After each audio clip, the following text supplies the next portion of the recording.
I'd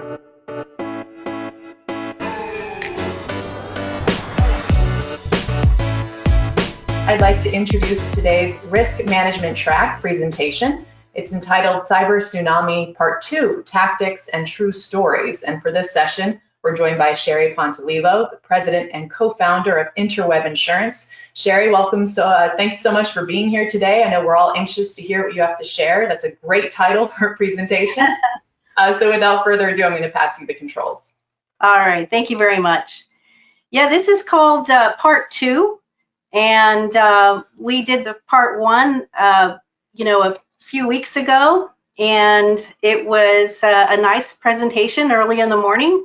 And we had, a lot of attendees asking a lot of questions. But this time we're going to go with a more light version of the Cyber Tsunami. We're not going to dig in too deeply on what cyber coverage is or the regulations, but I do want to kind of give you some tools that will help you where the rubber meets the road. And I find that whether I'm talking about E&O insurance or cyber insurance, when we start talking about claims and trends, the audience is sort of deer in the headlights. And I think it doesn't matter what time of day it is. If it's the morning, if it's the afternoon, if I'm the first presenter or the last presenter, because it's I think when we see the deer in the headlights look, when we talk about claim trends and what's going on in the industry, it means to me that you're thinking where the rubber meets the road and how this applies to your practice and your business and how are you going to stay ahead of that.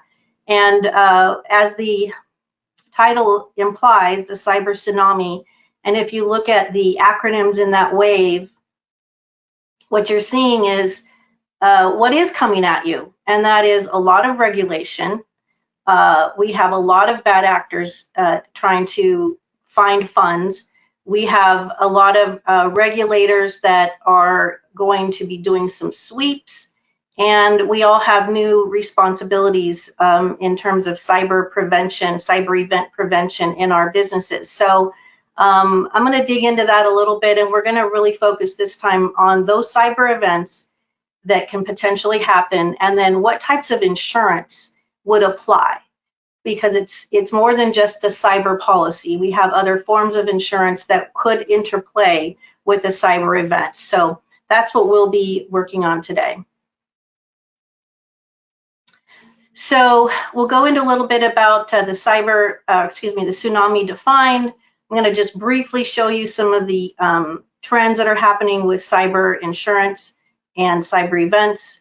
We're going to look at that insurance puzzle. Then we're going to really apply it to some true stories, some real claims that we've seen with our client base, and then just walk you through briefly what it would look like, the things you need to be thinking about when you do have a cyber event and what you should be doing. And then we have time for Q&A.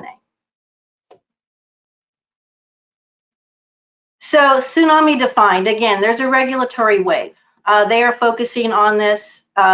There are new requirements that we all have as business owners in the financial services industry, myself included, and attestations that we have certified that we are cyber safe. And what's interesting too is those regulators are watching the flow of money. So when we have a transfer of funds or we have a ransom that's been paid, they're watching that. Where is that money going? Is it going to bad actors overseas? And what's at play there. So there's a lot of attention on this part of the industry. And the other thing is we're always playing catch up when it comes to cyber. Those bad actors, they are smart. They are changing their tactics. They're doing it in a myriad of ways. And I say that COVID, was a gift on a silver platter to them, because with the work from home environment, it changed everything. There's much less security, there's much less security in that environment, and they definitely took advantage of it. And unfortunately, a lot of us haven't changed our protocols working from home. We haven't tightened it up there as well as we have when we're working in a more enterprise environment. The other challenge is that our data is everywhere. We have it on our laptops, we have it in our phones, we have it in the cloud. It's constantly in transit. And it's going through multiple vendors, and there's just therefore more and more entry points for the hackers to take advantage of us. And lastly, I want to point out that Schwab and Fidelity are now mandating that RIAs maintain insurance. They want you to have E&O insurance. They want you to have cyber, which includes social engineering, and they want to attack the problem of the theft of client funds through having a crime bond as well. So they're leading the pack. Schwab was first, Fidelity was right behind him, and I would expect that in much the way that E&O insurance became mandated a number of years ago, that we're going to see that cyber insurance and crime insurance, pardon me, is going to be mandated across the industry. So the sooner you get familiar with it and how you can use it and how to look for it and how you can obtain it, the better off you're going to be. So with any tsunami, we're just trying to keep our head above water, right? We're always kind of chasing down the next risk and to keep our businesses profitable and sound. And what we're going to talk about will just kind of help you keep your head above the water, prevent you from going under. So the trends are up. It's insane how much the events have happened, and particularly with firms under 25 million in revenue. I think the biggest number that jumps off this page to me is that the email compromise claims, or the social engineering, having them get into your emails, as much as we try to protect that, it's increased 100% over last year. And the other interesting thing is that what I was reading is that 68% of all of those email compromise claims were targeted to financial services firms. So we, as financial folks, are targeted. And we see that in our organization as well. So prevention, we're doing everything we can, right? So we're doing a pretty good job of wire transfer verifications and email security, and we do all of our backups.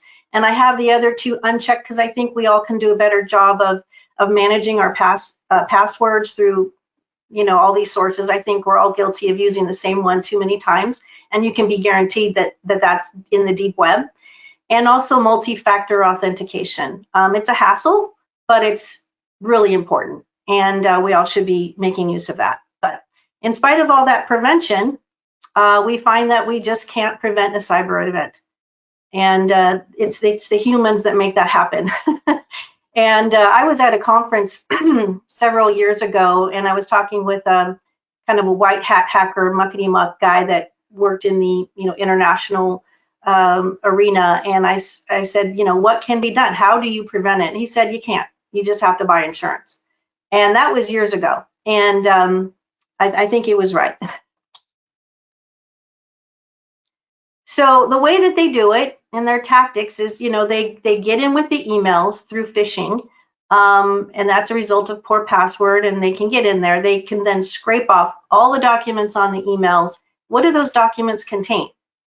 Account numbers, signatures, names, addresses, everything they need, right? And they hover in there for a while. It's insane how we see how much they can mimic the scenarios of the people that are interacting with each other, the advisor and the clients, because they can get in there and they hover for a while. And they also can take copies of all of your contacts and impersonate you and start a whole new cycle of deceit. And you can imagine then that the mushroom effect of that. They usually strike on a Friday because people aren't watching over the weekend. And often, and you may remember the event years ago, Target was one of the first that had credit card information in a very large scale get obtained, and it was done through their air conditioning vendor.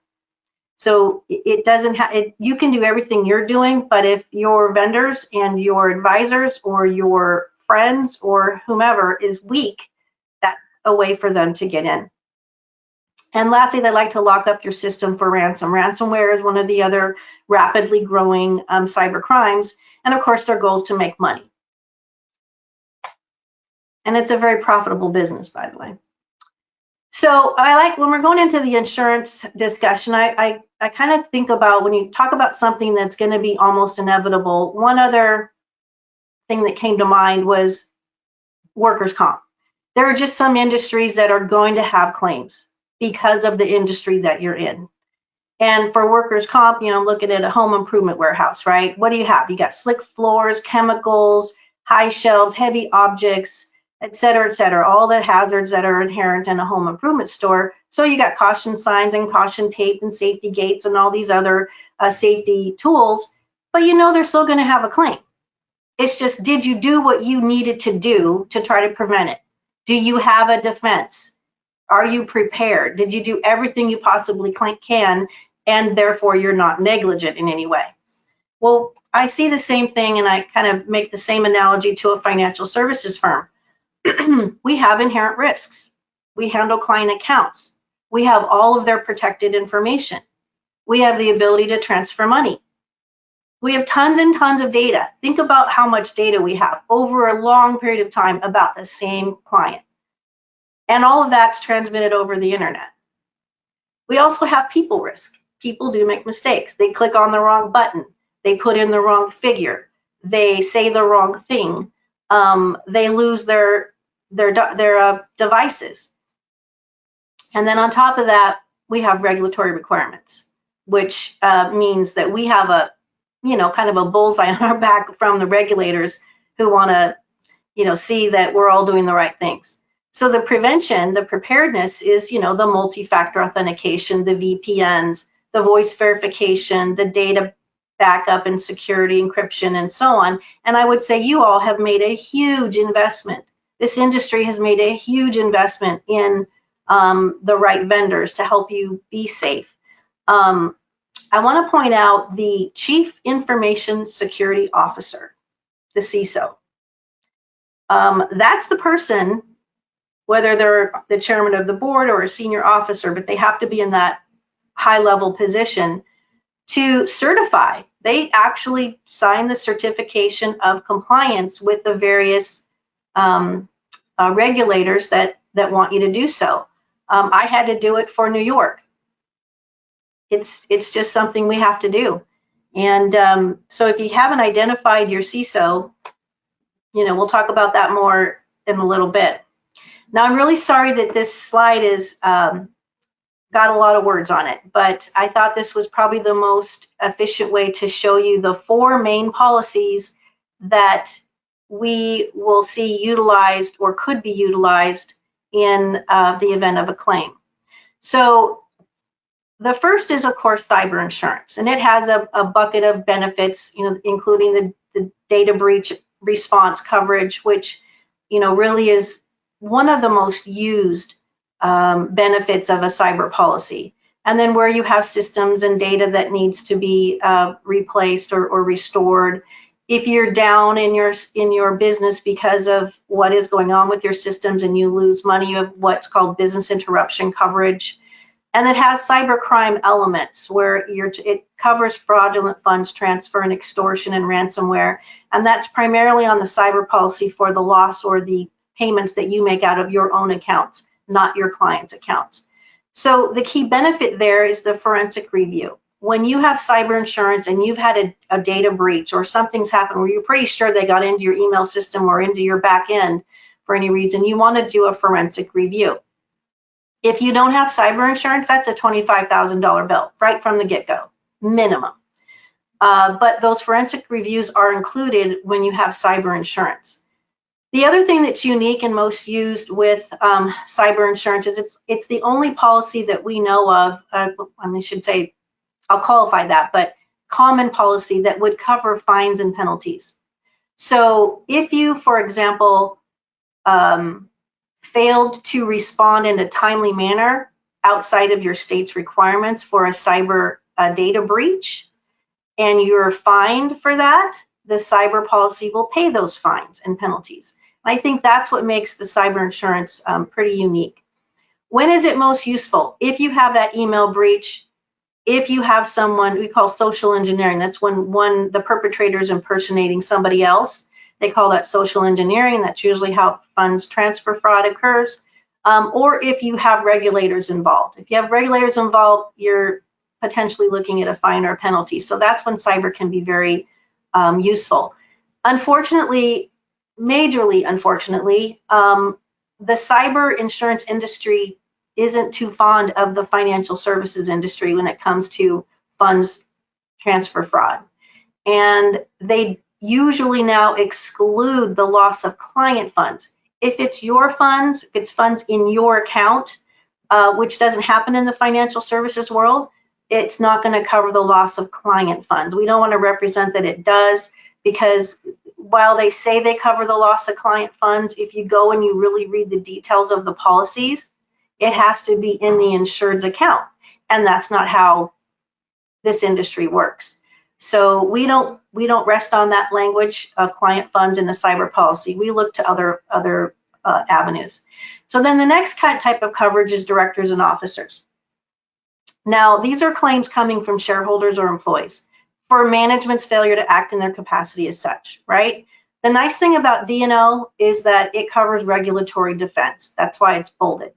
It's not going to cover fines and penalties, but there are scenarios where you would want to have strong regulatory defense to protect the management of the company, particularly when the regulators are involved or the SEC or FINRA is coming in to look to see if you had the established required procedures prior to the event, and that kind of thing. For an example, let's just use an example here. If an advisor alleges some mishandling of management that resulted in them having a cyber event that caused them their reputation harm and they sued, that I could see being looked at as a D&O claim. Or if the regulatory audit finds that management wasn't in compliance with having even the CISO. So that's where D&O comes into play. E&O insurance is different from directors and officers in cyber in that it's going to respond to customer claims alleging that someone fell down on the job in performing their professional service. Now, I want you to know that the E&O policies, where they used to have some sort of response to a lot of these things, they now exclude cyber claims. The only thing we see on E&O that is provided are some privacy breach coverage. It's usually very limited if there's a rider on E&O insurance.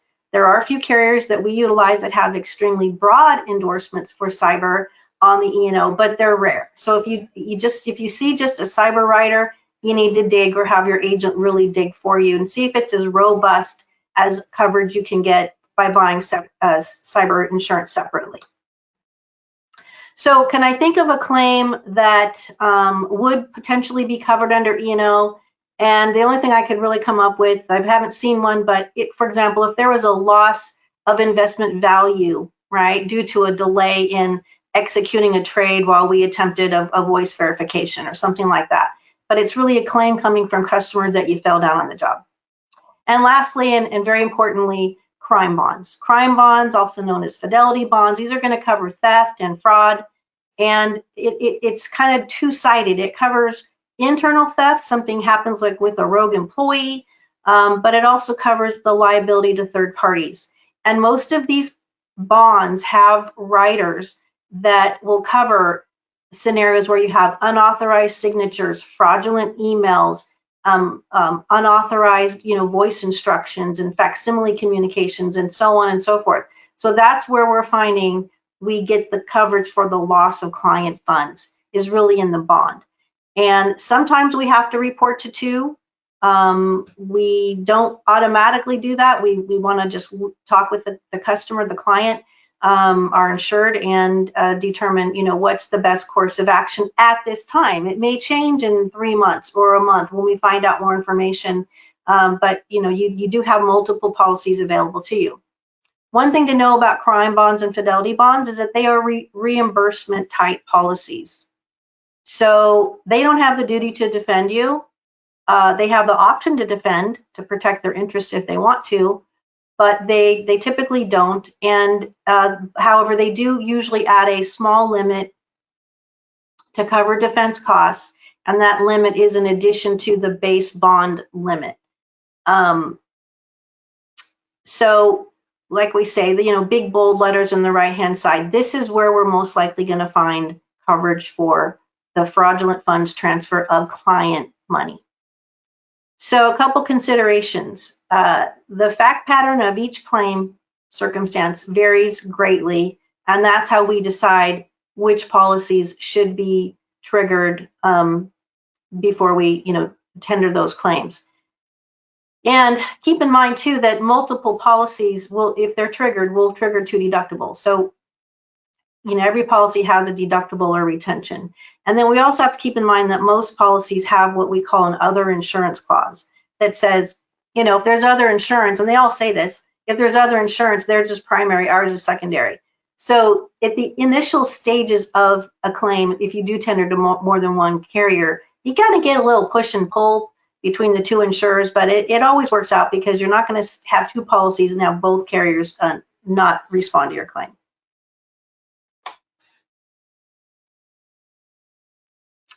So the tactics that they use, in this one was where they impersonated the investor. So the advisor was contacted by the client, and it really wasn't the client.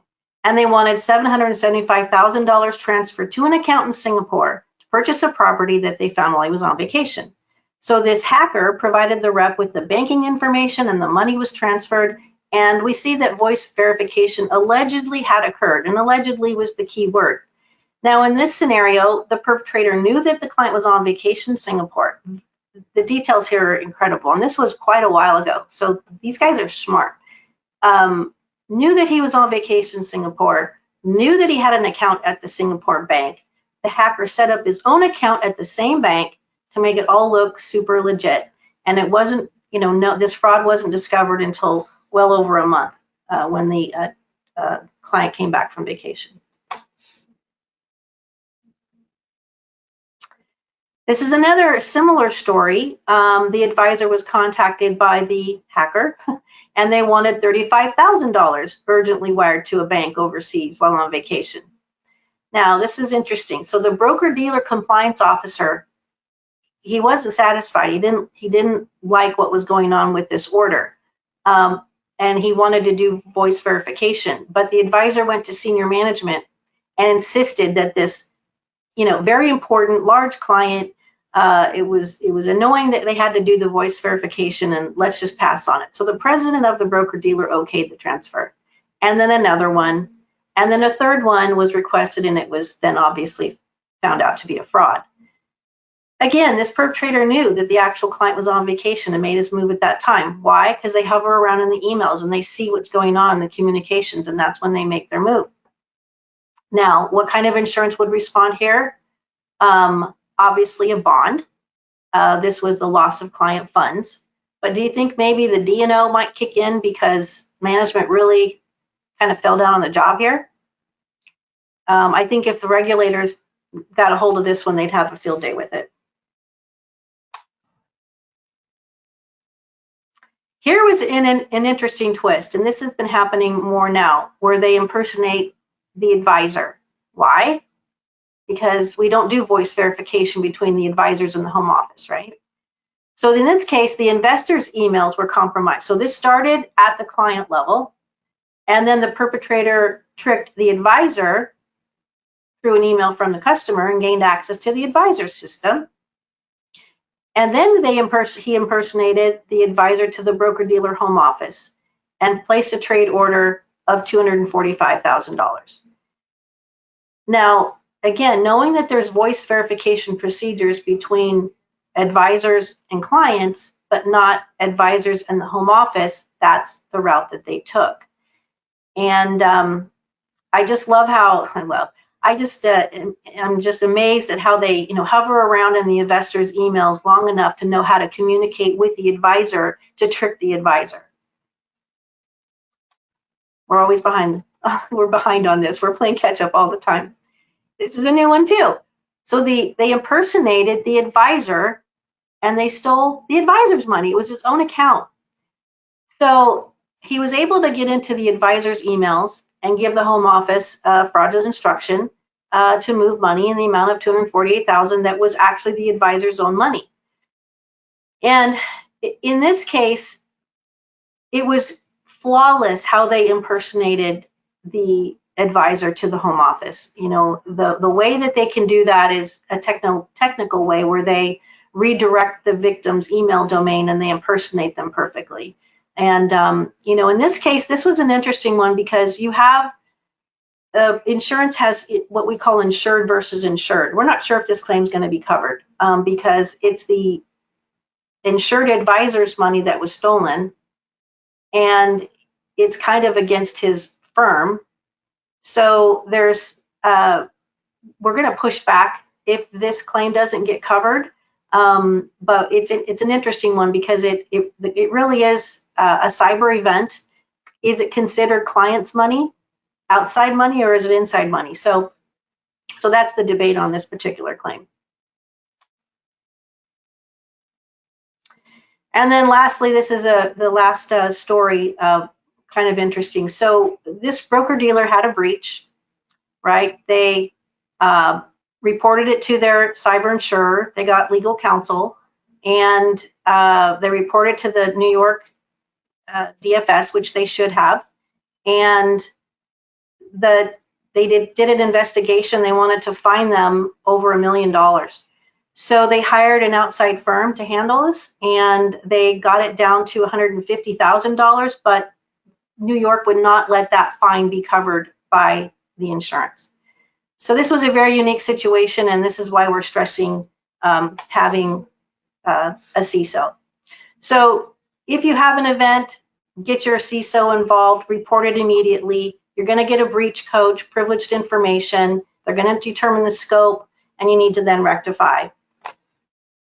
Sheri, I hate to cut you off, but we are running out of time. We have just a couple of seconds left. Do you want to let people know how they can reach you? Because I know we had some good questions too. We're just not going to get. Absolutely, absolutely. Here's the information. Sheri at interwebinsurance.com, and that's my cell phone. You can reach me anytime. Perfect. That was really good. As a former victim of online fraud, I know you don't think it's going to happen to you until it does, and the hackers come in, can ruin your life unless you're prepared. So we appreciate it, Sheri. It's important for everybody to know. My pleasure. Thank you very much.